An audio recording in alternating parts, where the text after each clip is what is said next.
오늘의 키워드 시간으로 이어가 보겠습니다. 시장을 관통하고 있는 그런 키워드만 쏙쏙 골라서 4개로 압축을 해봤고요. 두 분과 함께 전략으로 이어가 볼게요. 오늘은 나도투자연구소의 이재규 본부장, 다올투자증권 이성웅 차장입니다. 어서 오십시오. 안녕하세요. 안녕하세요. 네, 오늘은 특별히 저희가 세트로 맞췄어요. 뭘 맞췄냐? 감기. 방송 전에 잠깐 이야기를 나눴는데 저희가 다 같이 감기에 걸려서 최대한 예쁜 목소리로 어쨌든 내용은 누구보다도 정확하게 저희가 준비를 했기 때문에 잘 전달해 드리도록 하겠습니다. 자, 먼저 4개의 키워드 먼저 보고 돌아오도록 할게요. 첫 번째 키워드는 연일 신고가를 기록하고 있는 삼성전자 이야기 해봐야 될 것 같죠. 작년 1월 이후 장중에 7만 6천 원까지 오른 건 오늘이 처음이었어요. 2년여 만에 또 강한 흐름을 보였다라는 기사들도 쏟아지고 있는데요. 한 발짝 한 발짝 8만 원을 향해 가고 있는 삼성전자 투자 의견 들어볼 거고요. 그리고 또 하나 오늘 짚어봐야 될 건 배당 관련한 소식이겠죠.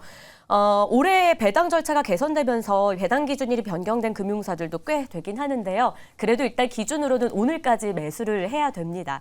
뭔가 보너스 느낌이 나는 배당인데 이걸 저희가 어떻게 이용해서 똑똑하게 투자 전략으로 이어가 볼 수 있을지 알아보도록 할게요. 자, 그리고 연속적으로 상승세를 보이는 섹터를 꼽으라고 하면 최근 바이오 이야기 안 할 수 없겠죠. 오늘도 재료 있는 종목들 중심으로 해서 강한 흐름이 나와주고 있는데요. 2주 앞으로 다가온 JP모건 헬스케어 이슈까지 오늘 다시 한번 정리 도와드릴 거고 마지막으로 대동에 대해서도 투자 전략을 세워볼 거예요. 농기계업의 일명 농슬라로 불리는 대동인데 지난주에 포스코와 로봇 관련한 계약 소식이 있었고 이게 지금 연일 훈풍이 되고 있습니다. 농기계에 이어서 로봇까지, 기계는 기계인데 로봇주로서의 또 다른 활약도 우리가 기대해도 되는 건지 내년 전략 이어가 보겠습니다. 자, 그럼 본격적으로 키워드를 통해 힌트 얻어볼게요. 첫 번째 키워드, 연일 신고가를 기록하는 삼성전자입니다. 일단 반도체주 전반적으로 투자 심리가 최근에 너무 좋았고요. 눈에 띄는 건 지난주부터 이 SK하이닉스보다 삼성전자가 좀 더 선방하는 느낌이 들거든요. 오늘까지 5거래일 연속 상승인데 과연 이재규 본부장님은 어떤 의견이실지 먼저 한 줄평 열어보겠습니다. 반도체에 이어서 IT까지 기대된다라고 합니다. 반도체는 다 알잖아요. 삼성전자의 심장. 근데 IT는 사실 발목을 살짝 잡기도 하거든요. 이것까지 저희 기대해봐도 되는 어떤 요소들이 있는 건가요? 네, 일단 방금 전에 말씀하신 것처럼 지금 삼성전자 같은 경우는 반도체로 시장에 많이 알려져 있습니다. 네. 하지만 우리가 명확하게 좀 따져보자면 삼성전자 전체 매출에서 약 55% 정도가 반도체고 나머지는 이제 스마트폰이라든지 다른 쪽에서 나온다라는 거죠. 그래서 올해 같은 경우는 HBM 쪽에서 SK하이닉스가 강세를 보이면서 삼성전자보다 좀 앞서는 모습을 계속해서 보여왔는데 일단 HBM 관련돼서는 주가에 어느 정도 시세가 나왔다라는 판단으로 한다면 그런 관점에서 본다라고 한다면 2024년도 같은 경우는 어쨌든 후발주자인 삼성전자가 HBM 쪽도 따라붙을 수가 있지만 이제 스마트폰이라든지 스마트폰 출하량이 증가할 가능성에 대해서 우리가 기대를 할 필요도 있다라고 보고 있습니다. 실제로 스마트폰 출하량은 계속해서 감소를 하고 있었던 상황인데 내년부터 개선될 가능성이 굉장히 높다라고 하고 있죠. 그리고 내년부터 개선이 된 이후에도 몇 년간 지속적으로 개선될 가능성이 높다라고 하고 있습니다. 그리고 이제 AI가 탑재된 휴대폰이 나온다라고 한다면 스마트폰을 교체하고자 하는 수요 자체도 늘어날 가능성이 높기 때문에 이런 부분들이 이제 삼성전자에는 전반적으로 좀 긍정적인 작용을 하고 있다라고 생각을 하고 있습니다. 물론 연말이기 때문에 이제 이런 패시브 자금들, 외국계 자금들이 대한민국이라는 증시를 공략하기 위해서 삼성전자를 매수하고 있을 가능성도 높지만 2024년도에 실질적인 실적에 대한 메리트가 굉장히 크게 부각될 가능성도 있기 때문에 이 부분을 참고하셨으면 좋겠고요. 또 최근엔 이제 CXL 관련돼서도 내용들이 계속해서 나오고 있는데 반도체 쪽에 대한 내용들이 계속해서 긍정적으로 돌고 있는 상황입니다. 그래서 반도체 쪽과 스마트폰 쪽에 관련되어 있는 모멘텀이 삼성전자 같은 경우는 전체적으로 긍정적인 영향을 미치고 있다라고 보고 있습니다. 제 생각에는 적어도 내년 1분기까지는 삼성전자가 좋은 모습을 보일 가능성이 높다라고 보니까 삼성전자 관심 있게 보시는 분들은 이 부분 참고하시면 될 것 같습니다. 그러면 이번 주에 SK보다 좀 더 잘 나가는 배경에 대해서 뭐라고 생각하세요? 네, 앞서 말씀드렸던 네. 것처럼 SK하이닉스는 일단 올해 상승폭이 삼성전자보다 훨씬 더 높았기 큽니다. 때문에. 그렇기 때문에 이제 삼성전자가 어느 정도 부각이 되는데 사실 이게 계속해서 이어질 가능성은 좀 낮다라고 보고 있어요. 아무래도 삼성전자의 시가총액이 SK하이닉스보다는 훨씬 더 크기 때문에 이제 주가의 상승폭 정도는 어느 정도 둔화될 가능성이 높습니다. 하지만 삼성전자는 좀 더 안정적으로 우상향이 이어질 가능성이 높기 때문에 성향에 맞게 매매를 하시면 도움이 될 것 같습니다. 그러니까 두 기업의 어떤 장단점, 우열을 가려서 누가 더 잘 가고 못 가고의 상황이 아니라 덩치의 역할도 있고 SK하이닉스가 그동안 좀 많이 올라왔던 것도 있으니까 어느 정도 맞춰가는 분위기도 연말에 좀 나타나는 듯한 모습입니다. 삼성전자 이재규 본부장님의 의견 들어봤고요. 이성웅 차장님은 어떤 의견이실까요? 한 줄 평 열어보겠습니다. 자, 하반기에 공급 축소 효과가 기대된다라고 합니다. 공급이 축소되면 가격적인 매력이 또 나타나는 거잖아요. 그럼 뭐 흑자 전환 이것까지 기대해봐도 될까요? 하반기 때 이 부분이 좀 증명이 됐으면서 네. 이 SK하이닉스와 삼성전자가 주가가 바닥에서 반등이 좀 신호탄이라고 판단되고 있거든요. 뭐 그렇기 때문에 지금 현재는 뭐 디램 가격이나 역시 메모리 부분 쪽에서 봤을 때는 충분히 이 SK하이닉스와 삼성전자가 이 감산을 통한 어떤 가격을 올릴 수 있다라는 자신감이 좀 생기지 않았나라고 좀 판단이 좀 되고 있고, 뭐 그런 부분 때문에 뭐 삼성전자가 SK하이닉스보다 뭐 HBM이나 여러 가지 부분에 있어서 주가가 탄력이 적다라고 하더라도 결론으로 본다고 한다면 올해 2분기를 지나서 삼성전자나 SK하이닉스가 외국인들의 수급이 들어오면서 계단식으로 잘 가는 모습을 좀 보여주고 있거든요.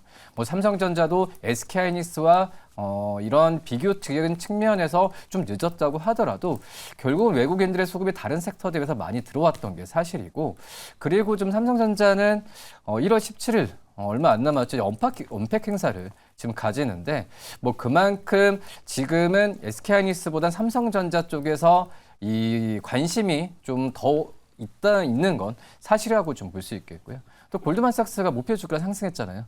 그렇기 때문에 이 삼성전자의 좀 매수세가 좀 몰린다고 하더라도 저는 삼성전자, SK하이닉스 두 기업 전부 다 어떻게 보면 지금 현재 구간에서도 매수 관점을 가져가는 게 맞지 않을까라고 좀 판단이 좀 되고 있습니다. 그리고 이제 이 삼성전자가 지금 CXR 같은 경우에도 그전에 HBM 때문에 SK하이닉스에 좀 억눌렸던 게 좀 있었거든요. 하지만 이 CXR과 관련한 어떤 모멘텀도 좀 오늘 작용하면서 이 랠리 부분은 저는 당분간 이어질 가능성이 좀 크지 않을까라고 좀 생각이 됩니다. 좋습니다. 결국 삼성전자에 대한 매력도는 굉장히 높다. 이렇게 좀 정리를 해볼 수 있는 말을 들어볼 수 있었는데요. 관심 있으시다면 참고해 주시고요. 자, 그럼 바로 두 번째 이슈로 넘어가 볼게요.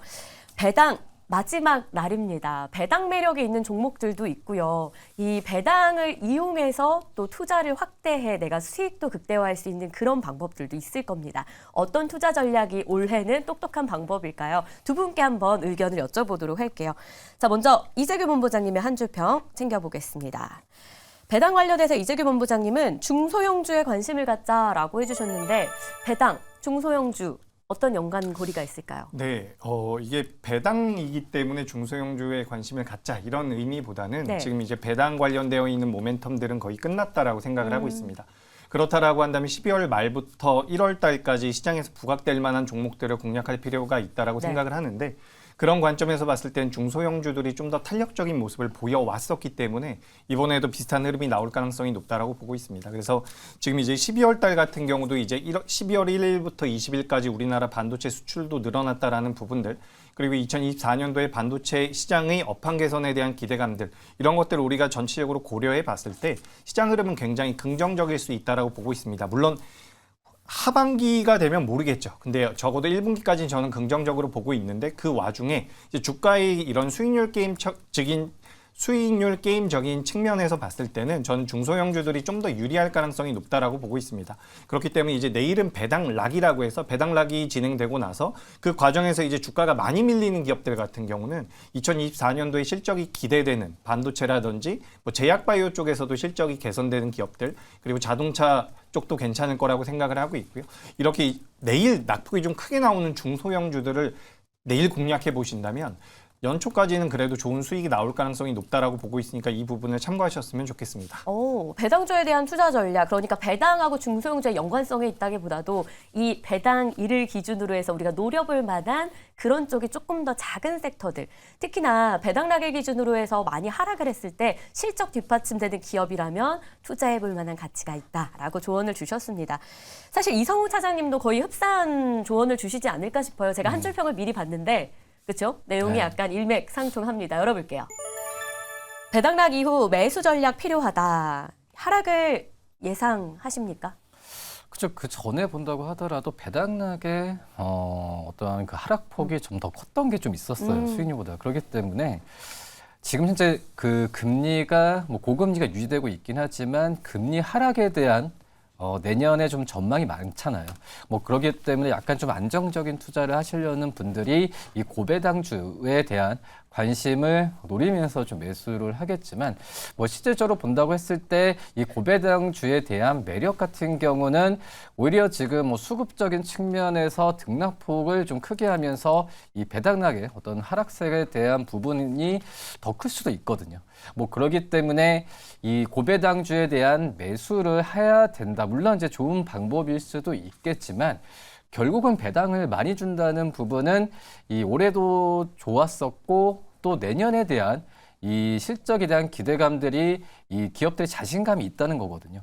그렇기 때문에 오히려 이 주가가 좀 배당락이 하락했을 때는 매수 관점으로 접근하는 부분이 좀 편하지 않을까라고 좀 생각이 되면서 단순 어떤 배당 수익률로 이 종목들을 매수하는 전략은 큰 어떤 실효성은 예전보다는 많이 떨어진 건 사실이지 않을까라고 좀 생각이 되면서 오히려 좀 이 그 고배당주에 대한 기업들 같은 경우 말씀하셨듯이 뭐 중소형주에 대한 이 중소형주들이 배당을 많이 준다는 부분 그 기업들이 실적에 대한 자신감을 많이 하고 있는 상황이거든요. 뭐 그렇기 때문에 그 기업들에 대한 관심을 갖는다는 측면에서 접근해야 되는 게 맞지 않을까라고 좀 판단됩니다. 알겠습니다. 두 분 다 결국 배당 수익보다는 배당락이를 기준으로 한 조정식 매수 관점의 어떤 투자 전략을 세워주셨는데 이게 올해는 조금 더 유효하겠다라는 전략 저희도 기억해 보겠고요. 자, 그럼 이어서 세 번째 키워드로 넘어가 볼까요? 바이오주를 점검해 보려고 하는데 오늘 레고캠바이오 같은 경우는 얀센과의 어떤 기술 이전 소식이 있으면서 또 시장 안에서 주목을 받고 있고 이렇게 바통 터치하듯이 제약바이오주 안에서 훈풍이 계속 이어지고 있잖아요. 비중 확대해봐도 괜찮지 않을까라는 생각도 드는데 맞을까요? 먼저 이재계 본부장님의 한 줄 평 열어보겠습니다. 24년, 내년이죠. 1분기까지는 바이오 유효하다라고 봅니다. 그러면 지금 오르고 있는 건 왜 오르는 거예요? 어떤 매력이 있으니까 오를 텐데 JP모건 헬스케어 이슈는 사라지면 또 끝나는 건데 1분기까지 보신다고 하니까 어떤 장점이 더 있는 건지. 네, 일단 제약바이오 같은 경우는 JP모건 헬스케어 이슈도 있지만 지금 우리가 고금리가 거의 끝나가고 있는 상황입니다. 금리 인상 같은 경우는 더 이상 진행될 가능성이 없다라는 거죠. 그렇기 때문에 고금리 시대 때 피해를 받았었던 기업들의 자금이 어느 정도 몰리고 있고 그중에서 이제 자동차라든지 몇몇 기업들이 꼽히고 있지만 그중에서 제약바이오 쪽에 굉장히 큰 자금이 유입되고 있다고 보고 있습니다. 게다가 최근 우리나라 기업들 같은 경우도 이 라이센싱 아웃을 계속해서 진행을 하면서 시장에서 부각이 되고 있는 상황인데 우리나라 기업들의 기술력이 생각보다는 아니고 굉장히 뛰어나다고 지금 시장에서 판단이 되고 있는 상황이죠. 우리가 불과 몇 년 전만 하더라도 제약바이오 같은 경우는 테마성이 굉장히 강했기 때문에 우리가 이제 하이리스크 하이리턴으로 접근했었던 경우가 많은데 그래도 최근에는 셀트리온이라든지 삼성바이오로직스 같은 경우는 올해의 실적이 굉장히 잘 나왔었던 부분이 있고요. 성장성에 대해서도 이제 시장에서 판단을 할 때는 그런 비교 기업들, 해외의 빅파마들과 이제 기술력을 비교해서 적정 시가총액을 우리가 도출해내곤 하는데 그런 관점에서 봤을 때 우리나라 기업들 중에서 상승 여력이 많이 남아있는 기업들이 꽤나 있습니다. 뭐 코스피의 한올바이오파마라든지 오늘 강하게 올라왔었던 레고캠바이오 같은 경우도 기술 이전에 대한 메리트가 계속해서 부각이 되고 있죠. 근데 이런 부분들이 지금 이제 1월 달에 있을 JP모건 헬스케어에 관련된 부분도 분명히 있겠지만 금리가 이제 인하될 가능성이 높다라는 부분, 이제 3월 달에 금리가 인하될 가능성이 굉장히 높다라고 판단이 되고 있는데 이런 부분들이 투자, R&D 비용이 많았었던 제약바이오에 구조적으로 도움이 될 가능성이 굉장히 높다라고 보고 있습니다. 그리고 제가 몇 번 말씀드린 것 같은데 우리나라 삼성전자라든지 SK하이닉스 같은 반도체 기업들 같은 경우도 올해 실적이 그렇게 좋지가 않았습니다. 그런데 이제 제약바이오 같은 경우는 올해도 실적이 괜찮았었던 기업들이 굉장히 많다라는 거죠. 그렇다라고 한다면 실제로 투자의 관점에서도 전 제약바이오가 굉장히 큰 메리트가 있다라고 보니까 이 부분 참고하시면 도움이 될 것 같습니다. 알겠습니다. 또 꿀팁을 하나 전달해 주셨는데요. 이어서 이성웅 차장님은 바이오주에 대한 투자 의견 어떨지 역시 보겠습니다. 한 줄 평으로 준비해 봤는데요. 열어볼게요. 고수익 그리고 리스크가 혼재한다라고 합니다. 고수익하고 리스크는 되게 상반된 느낌이 드는데 저희는 어느 쪽에 좀 더 집중을 해야 될까요? 그러면 우선은 지금은 이제 제약바이오 업종에 투자하는 부분에 있어서 뭐 실적과 어떤 근데 지금은 네. 제약바이오가 가장 큰 대표적인 성장주잖아요. 뭐 그 전에 전통적인 성장주기 때문에 이 고금리 영향이 끝났을 때 지금 제약바이오 업종에 대한 매수가 가장 몰리는 게 이 대표적인 성장주라고 하지만 너무 대표적이어서 그 고금리 몇 년 동안의 상황에서 가장 크게 주가가 좀 많이 떨어졌던 상황이었거든요. 근데 이 앞서서 저희가 삼성전자 얘기하면서 반도체 얘기했지만 글로벌적으로 봤을 때는 이 제약바이오 시장이 반도체 시장보다는 거의 두세 배 큰 시장이거든요. 그만큼 이 제약바이오 산업 같은 경우는 꾸준히 투자할 수밖에 없는 그런 글로벌, 뭐 정부도 그렇고, 글로벌적으로 정부 정책도 그렇고, 끊어놓을 수 없는 게 바로 이제 제약바이오 산업이라고 좀 볼 수 있겠고요. 그만큼 이제 이 고금리에 대한 영향도 적어진 상태에서 분명히 좀 R&D나 또 정부 정책이 도와줄 가능성이 크기 때문에 제약바이오 전체적으로 지금 바닥에서 올라오는 분위기가 있기 때문에 지금은 매수 관점으로 단기 트레이딩 관점으로 접근할 수도 있겠지만 하지만 보시면 아시겠지만 이제 신약 개발에 대한 부분이 처음에 시도되면서 결국은 상용화될 때까지 성공한 신약 같은 경우는 거의 한 자릿수거든요. 네. 뭐 그런 부분에 있어서 중간중간에 임상이라는 이런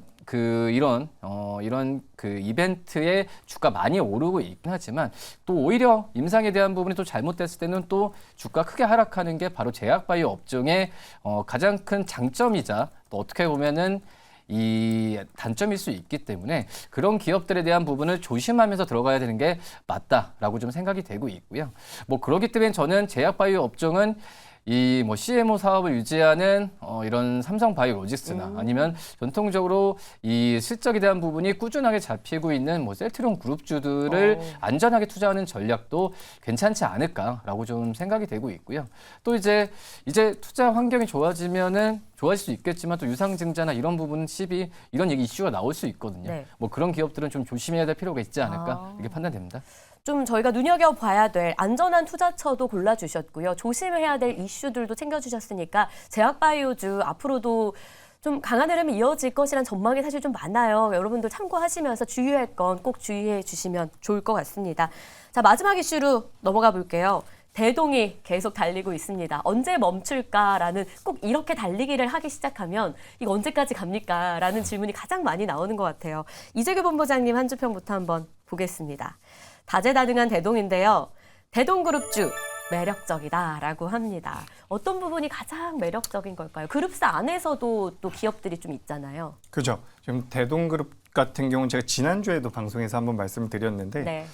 이 기업 같은 경우 어쨌든 지금 실적이 나오고 있는 기업입니다. 우리가 농기계 관련주로 많이 알려져 있기 때문에 그렇죠. 농기계 쪽만 생각을 하고 있는데 농기계 같은 경우도 이제 자율주행 쪽에 대한 모멘텀을 받을 수 있는 부분이고 그리고 지난주 이제 포스코 쪽에 로봇과 관련되어 있는 계약 소식이 전해지면서 굉장히 탄력적인 움직임을 보이고 있습니다. 근데 이제 대동전자라든지 대동스틸 같은 경우는 그룹주가 아님에도 불구하고 잠깐 일시적으로 수급이 들어왔었던 경우가 있는데 정확하게 말씀을 드려보자면 대동과 대동기업 그리고 대동금속이 그룹주라 보시면 좋을 것 같고요. 우리가 이제 로봇주 쪽으로 이제 생각을 해본다라고 한다면 두산 로보틱스나 레인보우 로보틱스 같은 경우도 지금 흑자 기업이라고 볼 수가 없는 상황입니다. 그런 상태에서 이제 대동그룹주들 같은 경우는 기업 자체의 체질 개선을 계속해서 시도하고 있는 부분이죠. 그래서 당장의 로봇 쪽이나 자율주행과 관련되어 있는 부분들이 큰 매출로 잡히진 않겠지만 지속적으로 육성을 한다라고 한다면 저는 대동그룹주들 같은 경우는 현재 주가 흐름 자체가 그렇게까지 고평가되어 있지 않다라고 판단을 하고 있습니다. 물론 최근 며칠 동안 올라오면서 대동기업도 시가총액이 이제 1,000억을 넘어가고요. 대동금속 같은 경우도 300억대로 들어왔는데 시가총이 크다라고 볼 수는 없는 부분이죠. 그래서 전 대동그룹주들 같은 경우는 당연히 지금 주가가 단기적으로 굉장히 많이 올라왔기 때문에 흔들림은 있겠지만 2024년도까지 어느 정도 시세는 이어질 가능성이 높다라고 보고 있습니다. 그리고 최근에 이제 공매도 금지라든지 수급적인 부분으로 인해서 주가의 변동성이 커지는 경우가 많기 때문에 물론 두산 로보틱스나 레인보우 로보틱스도 상승할 가능성이 높다라고 보고 있는데 그와 마찬가지로 수급적인 부분에서 메리트가 시장에서 부각된다라고 한다면 저는 대동그룹주들 같은 경우는 추가 상승의 가능성도 있다라고 보니까 이 부분 참고하시면 도움이 될 것 같습니다. 추가 상승까지 기대되는 대동그룹주 매력을 짚어주셨는데 자 그럼 조금 더 구체적으로 대장은 어떤 기업이 흐름을 이어가 줄 수 있을지 이성욱 차장님한테 한번 여쭤보고 싶어요. 한 줄 평부터 열어보겠습니다. 대동 이 기업별 투자 전략이 좀 차별화될 필요가 있다라고 합니다. 오늘 주가만 놓고 보면 대동 기어가 가장 강하고요. 그다음이 대동, 마지막 대동 스틸은 오히려 약세권에서 거래가 되고 있어요. 투자 관점에서 앞으로도 만약에 상승이 이어간다면 가장 대장 역할을 해줄 기업 어디라고 보세요? 역시 뭐 세부적으로 뭐 들어가는 것보다도 가장 큰 그 어떤 로봇이나 사업 부분에 있어서 결정을 할 수 있는 대동이라는 기업을 우선 좀 가장 안전하게 들어가야 되는 게 맞다라고 네. 좀 생각이 좀 되고 있고요. 그리고 좀 이 자회사 쪽에서 봤을 때도 전 자회사는 약간의 좀 상승폭이나 하락폭은 비슷하게 갈 확률이 굉장히 좀 높지 않을까라고 좀 생각이 되고 있어서 이 대동 같은 경우에도 여러 가지 뭐 이 실적이나 매출액은 좀 꾸준한 상승세고 뭐 부채 비율이나 이런 부분은 그 높다고 하더라도 결국은 뭐 PER이나 PBR 정도로 봤을 때는 저평가 관련주로 저평가 영역에 있다라고 좀 생각이 되고 있고 근데 우리나라 안에서도 이제 농기계 쪽에서의 관련 그 기업들에 대한 어떤 비교할 수 있는 기업들 많지 않거든요. 다만 이제 로봇과 관련돼서는 지금 비교할 수 있는 기업들이 많긴 하지만 로봇 관련주들의 대부분은 지금 성장주로서 어떤 비교할 PER 구조는 아니라고 좀 생각이 되고 있어서 어떤 이제 기계 업종 안에서만 본다고 하면은 당연히 어떤 저평가 국면에 있고 로봇 관련주들 중에서도 이 실적이나 이런 부분에 있어서도 안정성이 있기 때문에 이 대동 최종 이 기업을 좀 관심있게 보는 게 맞지 않을까라고 판단됩니다. 좋습니다. 안정적으로 대동이 가장 유효하겠다라는 전략이었습니다. 자, 이렇게 해서 두 분과 함께 오늘의 키워드 알아봤는데요. 저희는 여기서 인사 나눠야 될 것 같아요. 오늘 말씀 고맙습니다. 감사합니다.